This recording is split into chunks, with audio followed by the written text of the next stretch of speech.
Greetings, whiskey folk, and welcome back to Drinking Out Loud, where yes, it's finally happened. Brett is back. I'm here. That's what happened. That is the most exciting thing about this video. I made it back. Anyways, you guys have a lovely weekend. I'll see you. All right, so yeah, as you might have gotten used to, when Brett's here, there's a solid chance that it's one of our store exclusive barrel picks. Yep. And this is the big one. This is the one that a lot of people have been looking forward to because some people have already tried this all the way back in January when this was teased somewhat.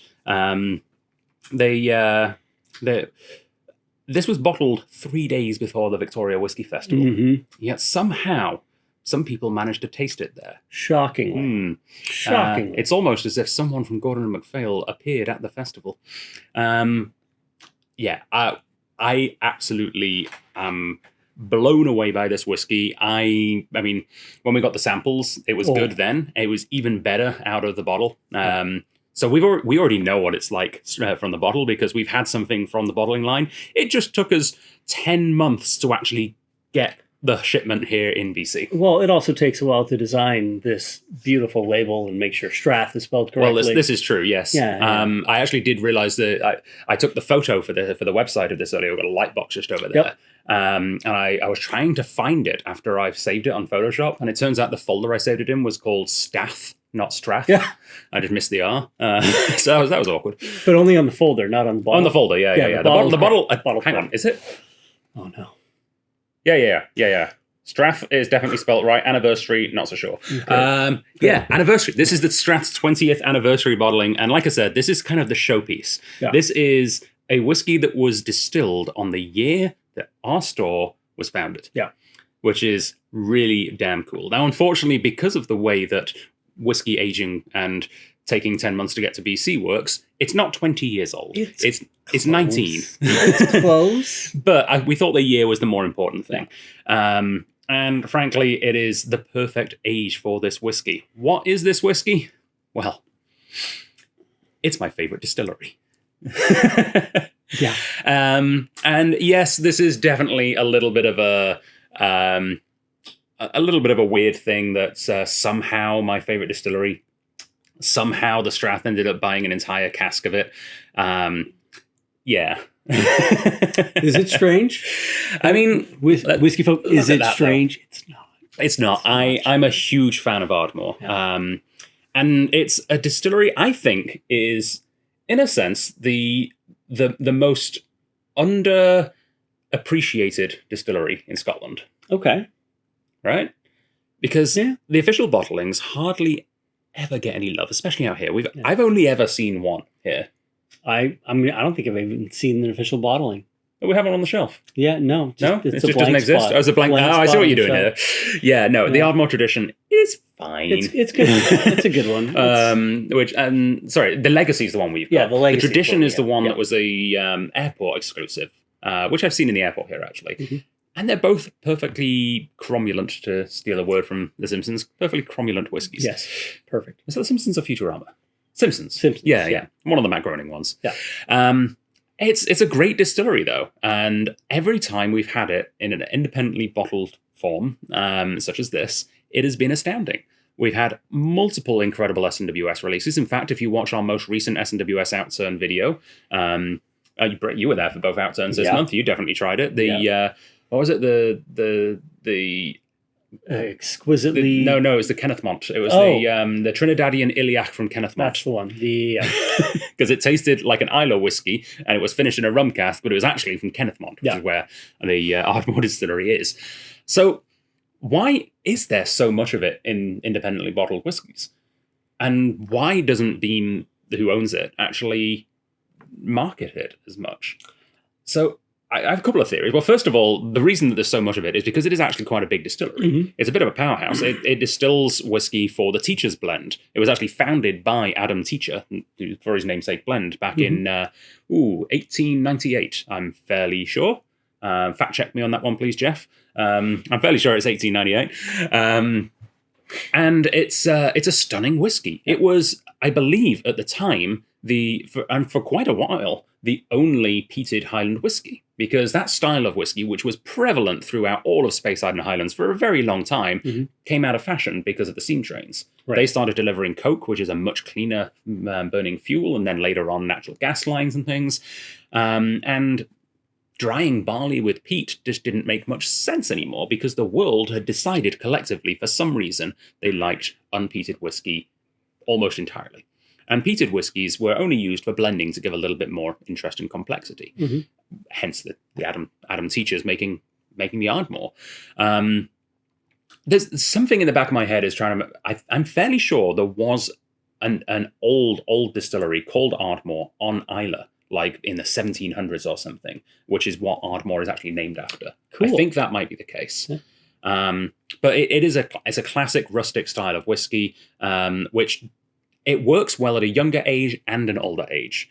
And I like both. I don't have a particular massive preference between them. However, when Ardmore's good, it's great. When Ardmore is excellent, it's almost always the super old ones that are particularly excellent. And I say super old for an Ardmore. I don't think I've ever had an Ardmore more than 23 years old. Yeah. Like that is like the oldest Ardmore I've ever seen, I think, pretty much. This is 19, which it's pretty damn old. So close to 20. It's pretty damn old for whiskey. Yeah. Like we get a little bit desensitized with the age of whiskey when we're actually in the industry because, we see a lot of, we've got some 50-year-old whiskey from Gordon MacPhail actually down in the store. That is ridiculous. 19 is old for a whiskey. Yeah. Like most whiskey is the vast majority of whiskey is bottled like between 6 and 10 years old. Yeah. If it's for blends, which is still the primary form that whiskey is taken, right? 19 is very old, and it's actually the oldest single cask that we've done here. Yep. By a long shot, to be honest. 11 is the next closest? I think so. Yeah. So it's it's definitely old for us. Yeah. It's just it's a stunning traditional style of whiskey. So Ardmore also were one of the very last distilleries to give up their coal-fired stills. And although this was distilled after that, one thing they did when they finally were forced to give up their coal-fired stills is they created a system to have artificial hotspots. So that was the big benefit of coal fire, is because it's a natural burning substance, it has hot and cold spots and would create more turbulence in the still. And they actually artificially created that turbulence, which I think is a nice little touch. Yeah. All right, I've been talking for far too long. Shall we unbottle this? Let's do it. All right, I think it's your turn. Yeah. All right. Yeah, I got it. So I should mention a little bit, I've talked so much about Ardmore and very little about the fact that this is a Gordon MacPhail Ardmore. Gordon MacPhail are absolutely incredible independent bottlers. They source all of their spirit as new make. So this was distilled at Ardmore, but it was matured entirely by the team at G&M, who have so much care and attention put into all of their single casks. And also, they're not doing this anymore. This is going to be a very rare occurrence quite soon because as of next year, they're not being an independent bottler. They're concentrating on their own distillate because they own, of course, Ben Romick and the new one, Karen. All right. Pause for the pop. Excellent. Your glass, please. Thank you. Oh, I can smell it already. Oh, yeah? Prime my senses with some water.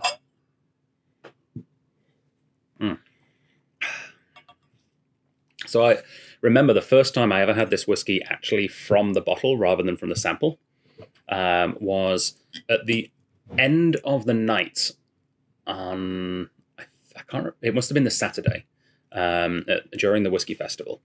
And Taryn, who works in the store, you've probably come across Taryn if you've been in our store. She's quite the character. Wonderful. She doesn't like smoky whiskies. And this was the first peated whiskey that she really enjoyed. And she's been basically talking about it nonstop for the last 10 months, asking when it's going to arrive. She absolutely loves this whiskey, which is interesting because if I'm normally recommending to someone a whiskey for someone who's, relatively new to whiskey, I wouldn't have thought that a peated, quite heavily sherried, as you can see from the colour. Ooh. Ardmore would have been necessarily the first choice, but I've had quite a few people try this whiskey now who aren't normally whiskey drinkers who absolutely love it. I think the balance that Ardmore finds here is it's interesting because a lot of times with both peat and sherry, it feels out of whack. Yeah. You know, you turn it up to 9 or 10 on the base, but the treble is far too low. This feels like they've turned everything up to, it's high volume, but the channels are all balanced. Oh, blimey. That nose is, like, you really don't have to get very close, do you? No. I can smell it from here. Yeah. It's like a beautiful, like, caramel or candied apple, just like to the face. And then, interesting that you're going the caramel candy apple route. I'm getting much more darker, like old, like leather pouch full of tobacco kind of notes. I mean, I get that when I jam my nose right into it. But the very first sense I get out of it, it's just like a really well produced, like, candied apple. Mm-hmm. And then a little bit of lingering smoke, a little bit of that leather comes in.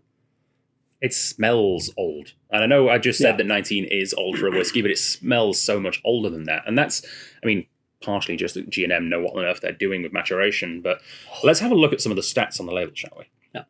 So it is a Highland whiskey, of course, as I mentioned. So 2003, the year our store was founded. Pop quiz. What was the first thing our store ever sold? I'm ashamed to say, Jägermeister. Yeah. We have the receipt framed behind the... Yep. And I learned recently that someone took the receipt of the first ever thing that the web store ever sold in 2020 and put it on the back. So. You're welcome. 53.4. Mm-hmm. So strong, but not that strong. Mm-hmm. A decent amount of angel share on that, quite a lot of reduction. Aged for 19 years. So interestingly, G&M was founded in 1895. So if I'm right with 1898, G&M is actually 3 years older than Ardmore is itself, which is kind of fun. It's got a batch number. This is 22/187. Outturn of 209 bottles. We got all of them. Oh, yeah. It was bottled, like I said, about 3 days before the Whiskey Festival, the 16th of January, 2023. Mm-hmm. So I believe the Whiskey Festival was the 19th. It was the 19th to 21st. From a refill sherry hogshead, cask number 599. So here's where it gets interesting. First of all, nothing wrong with refill casks in general. Nope. Especially with an older whiskey, you don't want too much of that wood influence coming out, and a refill cask is a good way to get those subtractive aging notes without adding too many of the what's the opposite of subtractive? Additives? Additive, yeah, I guess. Yeah, the tasting notes that the aging puts in. Yeah. You very much run the risk of over oaking, especially when you're using fresher casks. Mm-hmm. But, however, one thing that I learned about G&M is they don't believe in second fill. Really? They don't believe that term exists. They only ever, in anything they do, use casks a maximum of twice. So you get the first fill at sherry cask, and this, although it says refill, is actually a second fill. Huh. A lot of places denote second fill, and their refill could be third, fourth, fifth, sixth. We know for a fact that this has been used for sherry once, whiskey for one time, and then this whiskey. So it's maybe even getting some of the notes from whatever whiskey was in this before as well. And we don't know how long it was in those sherry casks. I said, again, G&M have been maturing things in their own sherry casks for, I don't know how to do that math, over 120 years. Yeah. And also, even when you're leaving a whiskey in a cask for 19 years, I assume you want to start with a more fresh cask to put it in originally. So yeah. Well, that's the other thing. G&M are known for longer maturation terms. Yeah. Right? Just doing the math in my head there, this makes sense why it smells like such an old rustic whiskey. This smells like the old style of sherry cask whiskey, which I'm not saying is better or worse, it's just different. Back in the days when transportation casks were used in the 1980s. I reckon there's a very solid chance that the whiskey, the sherry cask that is used for this, the whiskey it was before was probably 20, 30 years old. And we're now getting that sherry transportation cask in a refill, a second fill. That's actually a very cool thought. Like, we have no idea when the sherry was made for this whiskey. This could be sherry from the 1950s. Like with G&M, anything is on the table.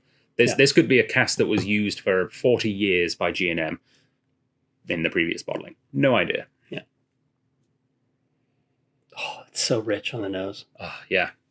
So what else am I getting on the nose now? It's not. So I'm getting that leathery tobacco note, certainly, but it has kind of started to blossom a little with some lighter notes. It's like I'm going to say a really deep and rich, kind of like potpourri almost, like it not floral perchance, but dusty. Yeah, it's got like that. You know, that potpourri that your grandmother had out on the counter for 15 years? Yeah, like that never got changed. Kind of it. I'm getting key lime pie. Oh, yeah. It's kind of a fun one. There's definitely like some sort of a biscuity note that I'm pulling from it. And it's just... Oh. I should mention, whilst the screen is still on, it's not gone to screensaver mode, behind me there is an actual photo of Ardmore Distillery. Yep. They don't really do tours or anything, but as you can see, it's right on that train line, which is very useful for getting goods in and out. Again, though, the train line is what kind of stopped this style of whiskey from being made back in the day. So interesting that they had the means to get the Coke, but they decided not to. Yeah, which is kind of fun. Some traditions hard to break. Mm-hmm. Mm-hmm. All right, I'm going for the palate.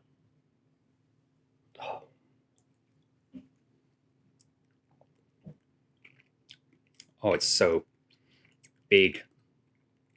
It's got this lovely... It's a herbal dark... Actually, it reminds me of Denman Island's Rosemary Dark Chocolate that we sell in the store. Yeah, that'll work. Yeah. I thought you were going to say Jägermeister. It reminds me of Jaeger bombs. Yeah, no. Nothing wrong with Jägermeister. Jaeger bomb's not my first choice for it, though. That's true. It's just so present on the palate. Like, it doesn't fade. And I mean, I know that it's an older style, like slightly, cask strength whiskey, but still not like a 60% ABV, mind you, but it doesn't, the flavor doesn't diminish at all. It's still there for me. You know, one thing that this really reminds me of that I think I shared this sample with you. If I didn't, I'm very sorry. Okay. We recently in the store were lucky enough to have the best scoring whiskey in I think it was the San Francisco Whiskey Awards. So one of the whiskey awards down in the States. It was a 1980s Mortlock from G&M. You did, yes. Yeah. This reminds me of that, but it's like a smokier version of that. Mm-hmm. Has that same sort of big meatiness to it, which is kind of interesting for Ardmore, to be honest. It's not normally known to be that big and meaty of a whiskey. But yeah, this is something else. Yeah, it's exceptional.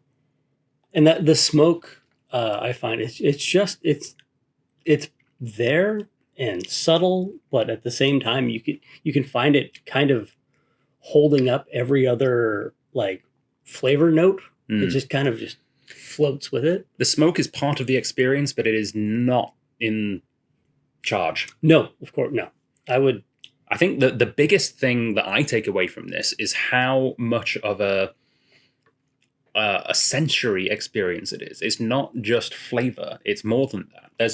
There's a weird, almost menthol-like cooling effect on the finish. After you've tasted it, it's just kind of like there's this kind of nice, not sharp, but like refreshingness that then dries out in the mouth and makes you want to go back for more. Yeah. And I should mention, on the palate especially, really not very sweet. No. It's quite good. It's funny when you mention that menthol note, as it was just circulating around on the palate, I had the realization that a tasting note you could use for this would be just the best mouthwash you could ever ask for. Like a clove mouthwash. Yeah, a little bit. Yeah, it does have that cloveness, actually. There's no mint kind of present, but it's that sensation. It's also that... It's mouthwash you can swallow. It's got that same kind of viscosity is maybe the best note for it. It's like, I'm not calling it an oily whiskey, but it has... I would go as far as say it's kind of oily. It's kind of like, it's walnutty. Walnut yeah, oil. There you go. Yeah. Actually, quite walnutty. Yeah. This is absolutely a wintertime whiskey. Mm-hmm. And I think there's a reason it was so popular at the Victoria Whiskey Festival, which is, of course, held in January. I would definitely say that this is a whiskey to be enjoyed with good company around a fireplace or after some kind of dinner party or something. It's not an easy whiskey. No. This is not the whiskey that you go for whilst you're watching Law and Order. I mean, maybe. No. This is the whiskey you have when you want something to pay attention to. Yeah, this takes your focus. Yeah. It's fantastic. And very different to our other ones. Yep. I was a little worried. I realised that out of the 5 whiskies that we're doing for our anniversary, 3 of them are peated. Yeah. 4 of them are sherry cask. Yep. But this is not anything like the Benromach. No. Nowhere near as smoky as the Benromach, which isn't that smoky to begin with, to be honest. But bigger, deeper, richer. The wood notes coming through on this are outstanding. Yeah. It really showcases kind of the age of this whiskey, and also it's got a maturity about it that I think is superior to the Benromach in that kind of presence. It has every kind of note that you would conceive of this specific Ardmore and style, but it's just so refined. And I think so lovely. That is one of the things that we need to keep remembering. So Benromach and Ardmore are actually quite similar distilleries. Yeah. They really are. I mean, in profile and the way that they can make the whiskey, because they conduct business. Like, no. Their business models are very different. Yeah. But the way they make the whiskey is relatively similar. I think they probably actually use the same maltings. They're probably both using Baird's. Probably. Yeah. But as Benromach is getting... I feel I'm partially responsible for this, locally at least. Springbank was really, really, really, really popular. It still is. Can't get it anymore. And Benromach was being pushed as hey, this is a good alternative to Springbank. It's now getting to the point where we're not necessarily going to be able to get all of the Benromach that we want either. Luckily, I'm still in the good books with the importers. For now. Yeah. Thanks, Authentic. Yeah. And of course, Gordon MacPhail. And so far, we've done well. We've got 2 single casks. We've managed to get a lot of the special limited editions coming. Mm-hmm. I don't know if we have a single cask for next year. I don't know if we're going to be offered one because their popularity is starting to skyrocket, deservedly so. Yes, 100%. So, if you're watching this in 3 years' time and you're thinking, Benromach, I can't get any of that anymore. Blimey, it's like gold dust. Try luck with an Ardmore. Yeah, it's close. Or, hey, maybe Springbank's back in fashion. Hey, maybe we can get Springbank again. Ardmore is astounding. It really is. It always feels weird to say that Ardmore is my favorite distillery. And I often, when people ask, that's my answer. And then I'm like, is it though? Because I don't get that much access to it. Normally, when you have a favorite distillery, also part of that is the distillery's own style, and I've not had enough official bottling Ardmore to really say that I like that style. I mean, they did release some 20-something-year-olds in the UK. I couldn't get any, can't get any over here. I don't know, but what I do know is, for an absolute fact, is that independently bottled Ardmore is superbly good, spectacular.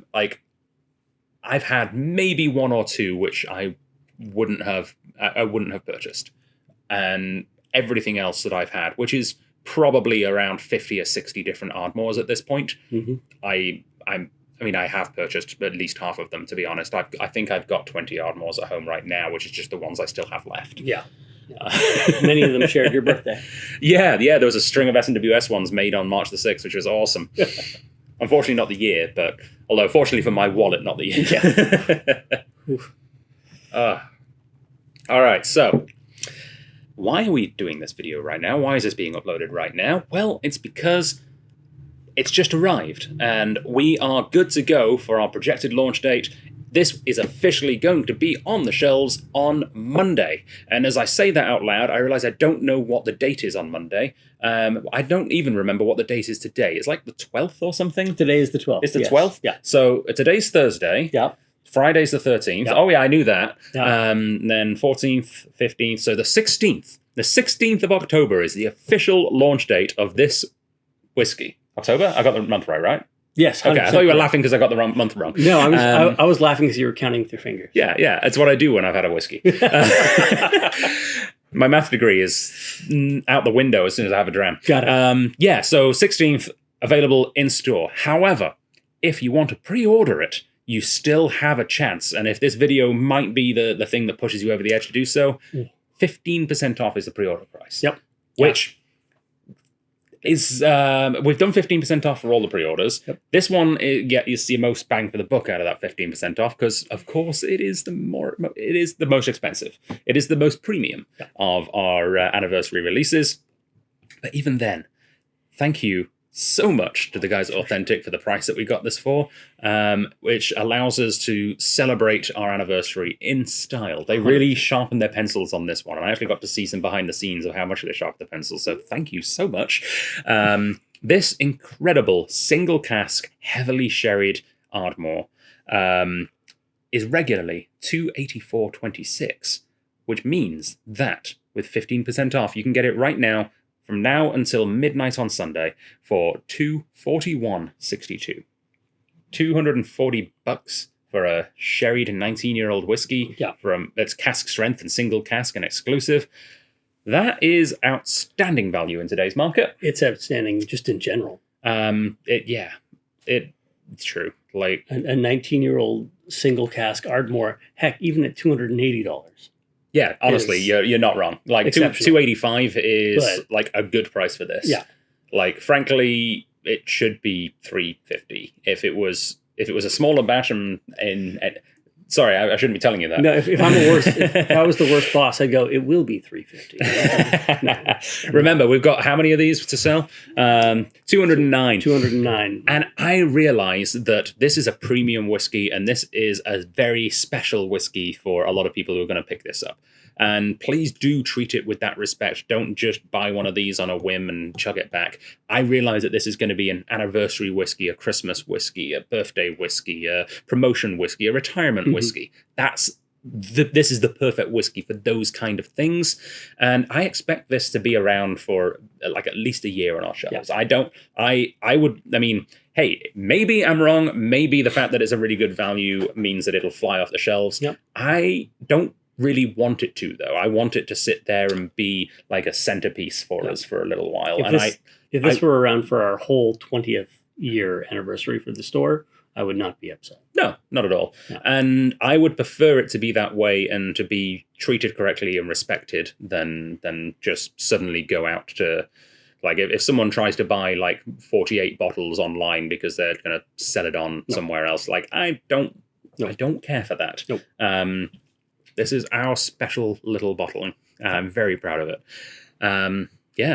So I should mention, this is YouTube. You might be watching this after Monday. Yep. It might have already been launched. You might have already missed out on the pre-sale. Yep. Blame the algorithm. Yeah. Yeah. So that it's okay. If you're a Dram Association member, you still save at least 5% on this whiskey. And it will find itself on that featured whiskey list now and again as well. Absolutely. When can you try this, though? That is a question that I know a lot of people are going to be asking. I've already had 3 or 4 emails of people umming and ahhing about the pre-sale, and I've told them it will be available to sample at some point. You will get a chance. And I can announce right now the first place that you'll be able to get a sample of this is at the live Jazz and Libations event that You're I'm bringing doing. this? Yeah, fantastic. Lux Furniture for Dance Victoria. So it's a special fundraising event for Dance Victoria at one of the best locations for a sort of a cocktail party-esque whiskey tasting event. Actually at Lux Furnishings down on, I think, Yates Street. Yep. Beautiful store, and they must have decent insurance if they're letting people drink, whiskey and wine on their brand new sofas that they're selling. But it's a really nice place for a tasting. Live jazz. There's going to be a little bit of a preview of the upcoming year's Dance Victoria events as well. And thank you to our partnership with Dance Victoria. We're going to be partnering with them throughout the year a little bit as well. We've donated some of my time. You can bid on a private whiskey tasting with me at the Dance Victoria silent auction. But also we're on the other way around, Dram Association members will be able to win tickets to some Dance Victoria events as well. That's fantastic. Coming up later this year, which is super cool. Yeah. Man. Okay. All right, yeah, I'm going to just keep drinking this. We should probably talk about it a little more because it's only been half an hour so far. Has it only been half an hour so far? Mm. You wouldn't consider it a video with the two of us in it to go this long, would you? So what else are we getting? Let's do some rapid fire tasting notes because it is big, it's complex. First thing that I'm going to say, wormwood. Mm-hmm. Yeah. I'm going back and forth. It's like it's a challenge. We're playing tennis with tasting notes. I think with another blackcurrant. Yeah, a dried prune is kind of what I was going to go for. Nice. Yeah.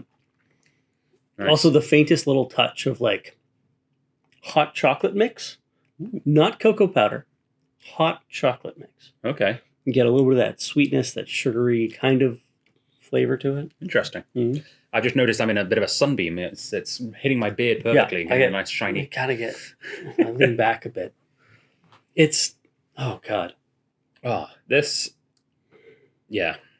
Oh, I'm so happy with this whiskey. Okay, go on me with it. Just nose to the glass. Okay. Yep. Like a tomato sauce that's been sizzling for 45 minutes on the stovetop. Mm-hmm, you get that nice. Do you want better? Yeah. That tomato sauce has got a little dash of balsamic. Ooh, fantastic. Mm. Yeah, it's a really interesting mix of flavors because it has that old, dusty. Undoubtedly, if this was an S&WS bottling, it would be old and dignified. 100%. Yeah. Like, I know 19's not that old necessarily, and there's a lot of 19-year-olds in the S&WS that don't get classified as old and dignified. This flavor profile, first and foremost, above anything else. Mm-hmm. It's not deep, rich, and dried fruits. I mean, it is. It's not lightly peated. It is. It is. But primarily, it's old and dignified. Yeah. I think that I'm very excited to find out what all of our Dram Association members score this, and specifically note this whiskey as in that tasting profile. Yeah. Because it's got a lot going on. Because we don't have an old and dignified in the Dram Association tasting profiles. So. Yeah. I mean, I don't know what they're going to class this as. Could be any of them. Yeah. There's going to be a lot of people ticking all 5 boxes, even though the instructions say only tick 3. There's instructions? Yeah, no one reads them. No. The instructions also, by the way, for people who come in for our in-store drams, also say please write the name of the whiskey in the top right, because otherwise we don't know which whiskey you're scoring. With a lot of scores that don't make it into the group score because we don't actually know what you're scoring. Yeah. So please remember to do that bit. I don't spend a ton of time at the front of the store anymore. It's the one downside of running the place, but I always used to try and pull everyone's scorecards and make sure to put the digits in for them before. Well, it's even harder now because there's no codes. Oh yeah. So you got to write a little name or something. Yeah. Anyway, we'll figure it out. But yeah, this will be available to sample in the future at some official Dram Association tastings here. That will be announced quite shortly. But yeah, you will have plenty of opportunity to try this whiskey again. Don't worry. Yeah, we're going to pull this out at every opportunity we get, I think. Why not? Yeah.